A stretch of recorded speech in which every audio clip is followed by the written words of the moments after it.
I think it would be equally intense on the part of the press, certainly. But now that we've covered sort of two of the three, I wanted to move on, David, to the third issue I think that's in front of the president, which is Benghazi. And a very specific question, and this relates to being a former New York Times reporter, I guess, and you as a former Chicago Tribune reporter. So you had the president's spokesman last November saying only 2 words were changed in these talking points. We now know that there was a lot more going on with those talking points, 5 different versions, more emails, all the stuff.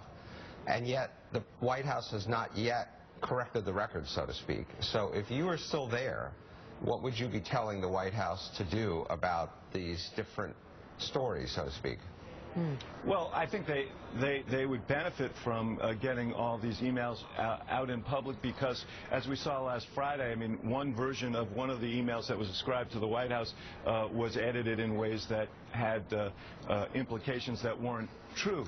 And so, you know, I think they would benefit from that. I do think that, you know, the issue is ultimately, did the administration shine a bright light on what happened at Benghazi? And I think the answer to that is yes. The State Department's report that Ambassador Pickering and Admiral Mullen turned in was a scathing report.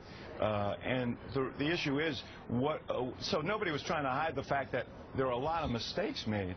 And nobody, I can tell you on the al-Qaeda issue, nobody was, when I was sitting in the campaign, none of us said, boy, this Benghazi thing, if it's al-Qaeda, that's going to be a, you know, the president never said that al-Qaeda's extinguished.